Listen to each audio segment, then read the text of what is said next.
Hey guys, and welcome to Gwent, the Witcher card game. My name is Jaggerous, and today I'm playing once again on the PTR, which you yourself can download and play.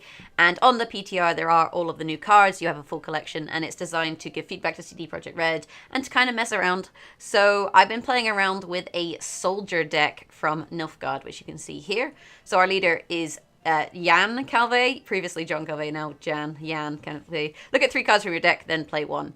So we've got Jan. Then for our golds we have Vilgefortz, which does the same as he used to do. You can choose to burn an ally, or you can choose to burn an opponent. If you burn an ally, you draw and play a card. If you burn an opponent, your opponent draws a card. Then we have this new card, Shillard. Truce, draw a card from both decks, keep one, and give the other to your opponent. So this is, worst case is like Albrecht, because you can see what you've given to your opponent. You don't reveal it, but you see it. So it's that kind of value. And then you draw your own card. Best case, you could give your opponent a bronze and take one of their golds. So it's kind of an interesting card, especially if your opponent's playing Gales, for example, and you know you're going to be drawing into one of their golds. It can be quite useful. And with Jan Calvé, because you're looking at the 3 cards from your deck, you actually know what's near the top of your deck. So you can kind of work out if it's going to draw you into something strong. Then we have Rainfarn, play a bronze or silver spine unit, and we can use him to thin Joachim. We can use him to thin Cantarella, and if we play him, we also get Roach. So it means if you do use him for Cantarella, then you're not losing out too much. It's only a 4-point play to your opponent, rather than the standard 13. We have Cahir, who now resurrects a leader. He does the same thing, more or less, except that you can't play him the same turn as your leader. You need this to be in the graveyard, so you have to be a little bit aware of that in terms of your turn ordering. And we're going to use him to replay Jan, and again, that can be quite useful for Shillard, because we can see what's in our deck. We have Orcs, which is now a 7, which I think makes him pretty viable as a lock. We have Van Hamar, Spawn, Frost, Clear Skies, or Overdose. So this is for Weather Clear, and it also gives us Overdose, which can be really good, especially actually if you pull this with Joachim. It's a huge play because he gets boosted by 10, so he becomes a 14, plus the Overdose Potion, which, as you know, deals 2 damage up to 6 random enemies, is another 12, which makes it a 26-point play, although you give your opponent 5, so that actually makes it a 21-point play. But then if you have Rainfarn, that boosts it back up. So you can see the kind of power there. We have Vreemed, create a bronze Nilfgaardian soldier, so we can use this to generate a soldier. And at the moment, the soldier pool is good enough that having this create mechanic where you choose from a choice of 3 is actually quite strong, because we have all of this soldier synergy here in our bronze cards. So we have Recruit, play a random different bronze soldier from your deck, and we can use this to thin out different cards. Now, the cards that we typically want to play first are our standard bearers. Boost an ally by 2 whenever you play a soldier. So this obviously is good because all of these are soldiers. And our Alba Cavalry. Whenever an ally appears, boosts self by 1. So this is a soldier, this is a soldier. And once you've got these set up, you have points engines, because then if you play Slave Infantry, that's a soldier, and it spawns a copy of itself on all of the rows, which actually boosts the Alba Cavalry by 3. Although when you play this, you do only get 1 buff from your standard bearer. So although it triggers the Alba Cavalry 3 times, the standard bearer is only triggered once. And then once we have a load of units on the board, we then have Sentry, boost all copies of a soldier by 2. So we can use the Sentry on these Slave Infantry to generate a lot of points, and it's actually really quite effective. So that is the deck. I'm going to jump into a game now, and I'll showcase this deck in action for you. Skelliger and Sinter shall stand ever together. Onward, sons of Nilfgaard! Okay, so in terms of your mulligan, you're going to be wanting to hold on to Alba Cavalry, and typically you want to mulligan your sentries, for example. We also have Rainfarn, which means typically we'd either want to mulligan Joachim or Cantarella, depending on which of these we actually want to play with Rainfarn. And typically, Joachim's a better kind of tempo play, so we'll mulligan him for now. I don't think we need all of our Slave Infantry at the moment.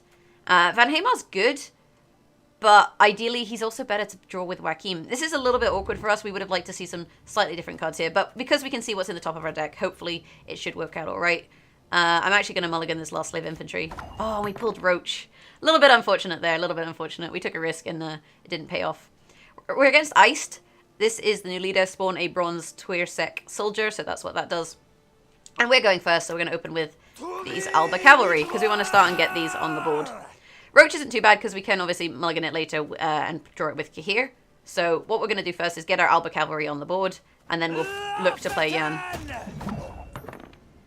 Okay, so next Cavalry comes out, and you can see that that's boosted this guy by 1. Whenever an ally appears, boost self by 1.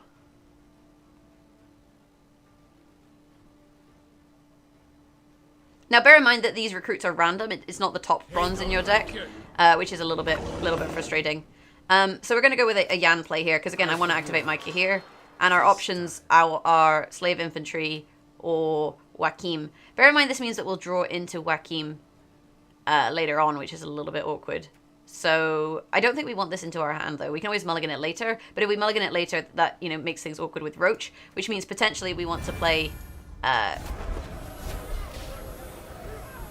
well, we basically want to think about that. But you can see the way that this boosted those Alba Cavalry there is a huge tempo play, because these get boosted by 3 for each time you play it, which is kind of insane.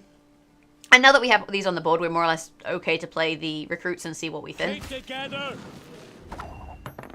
Okay, so out comes a recruit. Scrubbing duty again. And here you see the standard bearer. Boost an ally by 2 whenever you play a soldier. So, not a bad play. These are better to have earlier, but you can see that we're doing a decent job with our cavalry. The only problem is they are the same strength, but as soon as we play another soldier, we can actually manually boost one of them, which means that they'll no longer be susceptible to Scorch. Not you again. And this looks like it's going to be a Bear Olaf deck, which means actually, you know, Vilgefort's not bad as a counter, to be honest, because you can use it to destroy an enemy. So we'll play this recruit. 152. And you can see here we get a choice of what to boost. This guy hasn't actually boosted from this yet, but he will. So I'm going to boost this. There we go. And then we can play the gate. And then boost the slave infantry. And then, because I played the gate after this, I then get another boost. So I guess I'll just boost this guy. It doesn't really matter too much. I don't think he's likely to kill any of my units, so we're kind of okay at this point. And you can see, you know, pretty strong tempo going on here. 71 to 55. I mean, arguably, Cantarella we can use... If we play Cantarella, then what will happen is we will draw Joachim, right? Alternatively, we don't have a way of mulliganing this, and if we play Vilgefortz, we know that we're going to draw into Joachim. So I think we have to play Cantarella here, which is a little bit awkward because it means he'll get the round. But on the flip side, you know, it is, you know, card advantage. And then I think we take the slave infantry, which then puts Joachim to the bottom of our deck, which isn't too bad. He's now 9 points ahead, but we've managed to kind of put ourselves in a situation where our draws on the next turn aren't going to be too bad. And if he does pass, we can play the slave infantry, and we'll be ahead. Oh, did he just kill Calvé? That's actually really good for us. How many points behind are we? 21. So this is 9, 10, 11, 12, 13, 14, 15, 16, 17. So this isn't enough points to catch us up. But it's enough points to bleed another card out of him. The question is, do we want to do that? I think the answer is yes. I think at this stage, bleeding another card out of him isn't a bad play. Because just of where we are. Alternatively, we have this guy, which will give us 12, 13, 14, 16. So 16 is not enough either. If we play here, we can see what's at the top of our deck. But I think we want to play this first. And then we get to boost something. So let's boost this. I'm just kind of spreading my boosts out really here. I don't want to boost any of these too big because we're not looking to keep it. Although you could try and do a strategy where you boost one really big and then use Fringilla. It is possible to do that. Oof, that hurt. We can still catch him in 2 cards though. So we could play Van Hamar here into the overdose. And we could also play Kahir. Which isn't a bad shout either, honestly. Let's see what's in our deck. I am no Nilfgaardian. So then we resurrect this guy, which obviously got killed. And we play him. I shall not. And our options are Sentry, Standard Bearer, Slave Infantry. How many Slave Infantry do we have? We have 3 Slave Infantry, which makes this an 8, 9, 10, 11, 12, 14 point play. This isn't that useful at the moment, and this is only 9. So I think we take the Sentry, because it's arguably better now. Although actually what we should have done, knowing that I have Vilgefortz, actually what we should have done is we should have taken the Slave, and then we could have... Basically, we should have taken the Slave, and then we would have drawn the Sentry. Actually, no, I don't think we would have drawn the Sentry based on the card ordering, so this is fine. And now we're actually ahead of him on even cards. So we've managed to catch back up, which is kind of insane. And he's passed, which is really, really good for us. Because we can mulligan the Roach, and then we can dry pass. And that's going to put us in a really strong position going into this next round.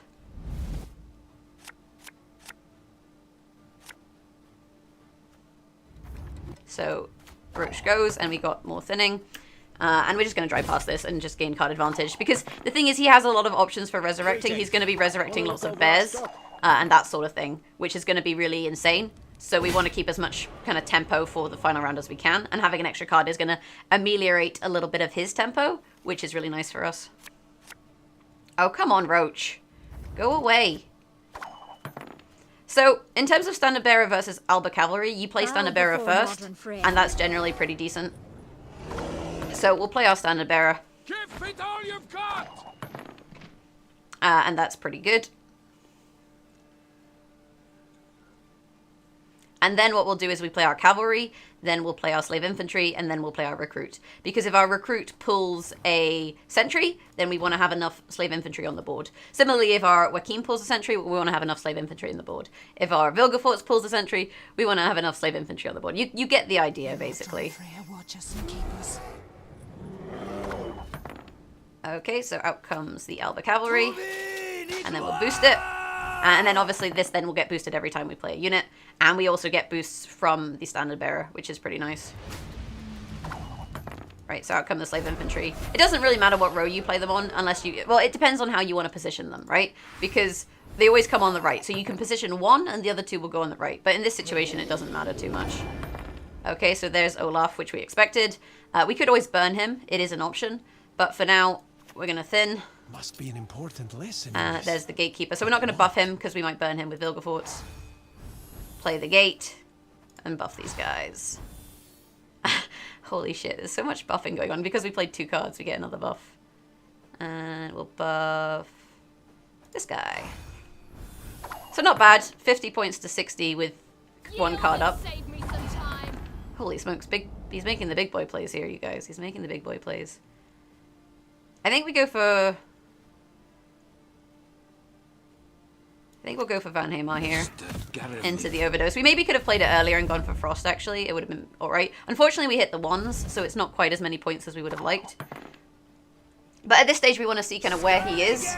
We want to see where he is before we use Vilgefortz. But actually, I could burn 37, and he's unlikely... Because he hasn't passed yet, so we have to play this now. But I can burn 37, and he's unlikely to draw 37 points. So let's just do that. Plus we get Roach. Yeah, that was not as good of a draw for him as it was for us. We burned 37 of his points, and we thinned Roach. So we made a 13-point play, and we traded it out for 13, which I think is really good, and then we win the game. We didn't even have to play Rainfarn or Joachim. And that's maybe why you don't do what our opponent did there. Interesting strategy, and this is why I like Vilgefortz, because occasionally, you know, you get value out of using him offensively, but if we'd played Rainfarn first, our opponent would have passed, which means the truce effect would have actually stopped us from being able to play Vilgefortz in that way. And you can also see how well this deck thins with these soldiers. I'm going to jump into another game now, and I'll showcase this deck in action once more for you. The gate must be secure. Onward, sons of Nilfgaard! So is Unseen Elder still a leader? I didn't realize this. I thought they changed him. I haven't actually seen him as an opponent. I thought they changed him into this, like, bug thing, but apparently not. So this is actually a really strong hand. We have 3 Standard Bearers, which are nice. We have 2 Alba Cavalry, which is nice. We can probably afford to mulligan the Slave Infantry on the off chance that we find... I was going to say on the off chance that we find the Potato Dudes, Recruits. This is risky because I don't want to pull Roach. We took the risk in it. Actually, this is not bad. Not bad at all.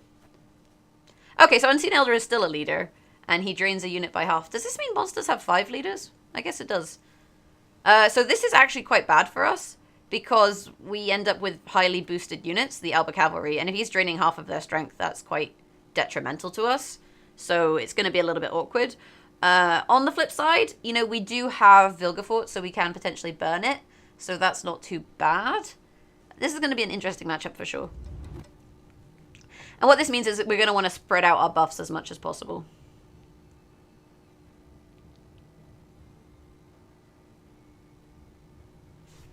The thing is, like, a long round is good for us with Standard Bearers, and then we can have a short round with, you know, Joachim and Rainfarn and whatnot. Okay, Moonlight.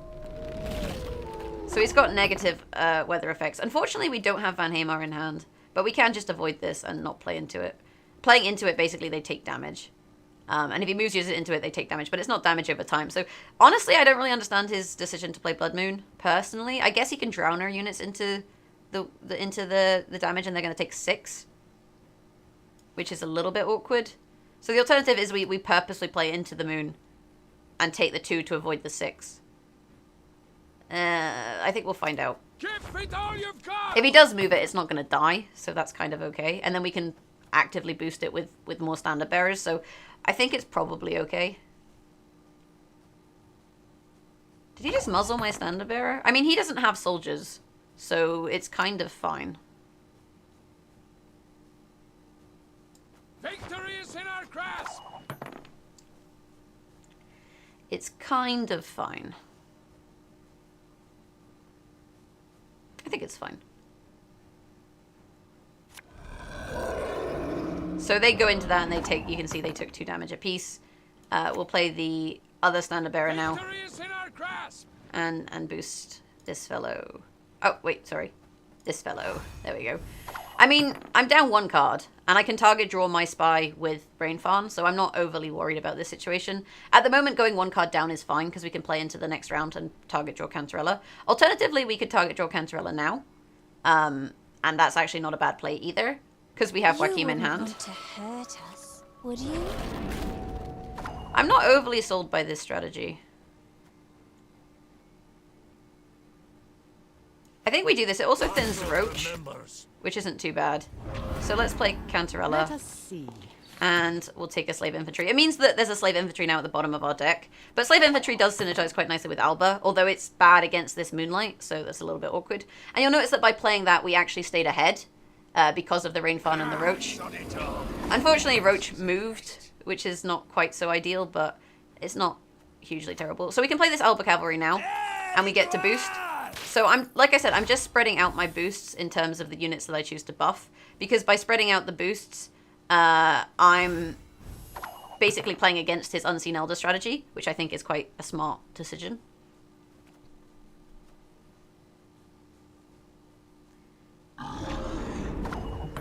Okay, so he's moved the weather onto that row.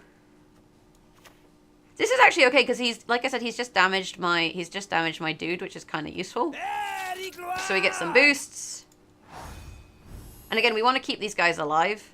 I actually probably should have boosted him rather than him, because we want to keep the standard bearers alive because they're providing us with points.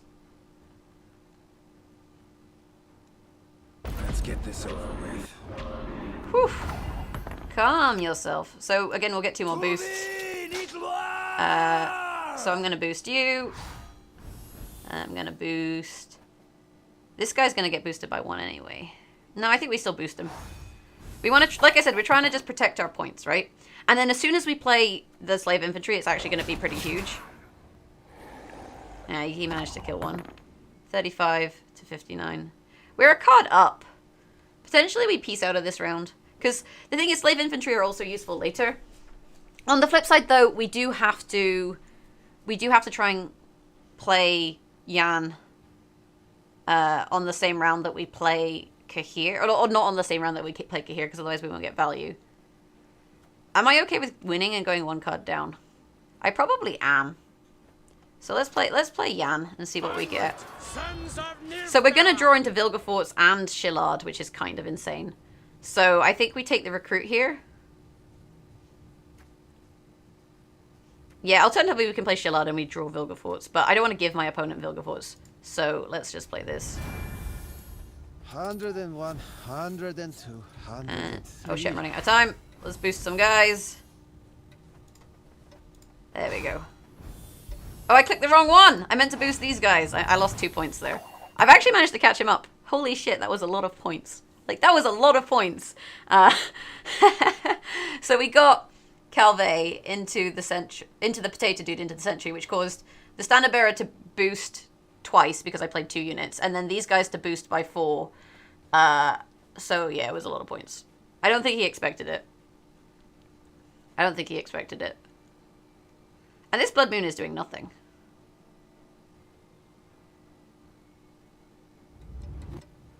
Now he doesn't really know what to do. Because the thing is, he's actually damaged my units enough that his Unseen Elder isn't going to be that big of a play. The gate must be secure. secure. So 58 to 69. This is going to give me 3, 4, 5, 6, 7, 8, 9, 10, 11, 12, 13.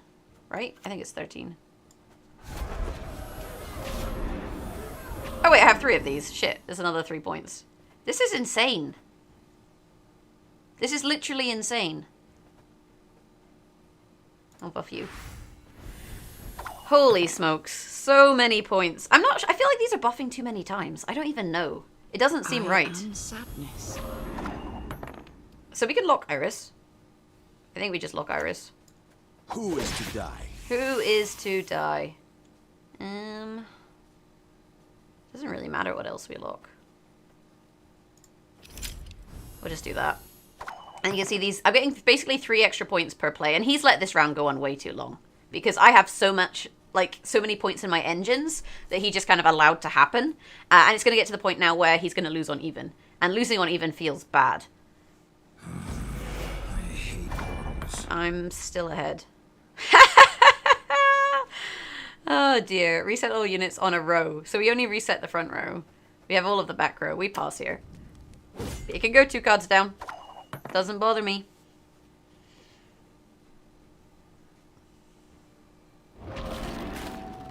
And he played more Moonlight. So he's got the round, but he has no way to regain this card advantage. If he drive passes us, we can just play Kahir, or depending on what we draw, we can thin. We have, you know, Joachim. We're in such a strong position. And we're going to draw into we're going to draw into Vilgefortz and Shillard. So I think here we play Shillard. This is such a good hand. And because we have Kahir, we have a Vilgefortz target. Oh wait, this is truce. So if I play this, then I don't get to take his card. But if I play this, I can see what I'm going to draw. So I think we play this. Do what I must. It's a bit overkill, but I mean, arguably we could play Shillard. Okay, so if I take Vreemed, I'm going to draw a recruit. Which means I can give him a recruit. But if I do that, I get one of his cards. But I have to then take Vreemed here. Which is, I think, arguably alright. We're going to draw into a recruit, but we can mulligan it and get something better. Stand your ground. Doesn't really matter. Nilfgaardian Knight, why not? Race me 22 points on a 1-card play. I don't know why I played that. I've just showed him I have Joachim. Although I guess he would know it anyway. But the thing is, right, we know that at the top of our deck is 2 recruits. So we're going to draw into 1 recruit, and we can mulligan it. Although actually it's not a bad thing to hold on to. Because it gives us an extra dude. So let's just hold on to this. Then we'll play Shillard and see what's at the top of his deck. And our options are Nekarat or Recruit. So we're going to take Nekarat off him because that's good. I don't know if he has a way to draw it, but it's still, you know, better for us to have it. And we've given him a 1-point play. Must be an important lesson. Which I think is pretty decent. What? So now we play Potato Dude so that we have a target for Vilgefortz. And we can spawn some of these. And then if we pull a Sentry, then we have lots of good targets for them, which we can potentially do with Vilgefortz. Although maybe I should have mulliganed, because actually I think Vilgefortz is going to pull me a Sentry. Well, that's not bad. That thins our deck. You wouldn't want to hurt us, Ooh, would awkward. So, Vilgefortz, burn this. Reflected in a pond for the Oh, night. Vanhema, nice. And there's the GG. So that is the deck, and actually, I think it's pretty lethal. Like, he definitely let the points engines go for too long, and because Erden only hits a row, you know, he played Erden and it wasn't enough points. We got 2-card advantage, and even playing a 22-point play in the middle round, I mean, I guess we could have just played Shillard and just taken the 9 points. That would have been fine too.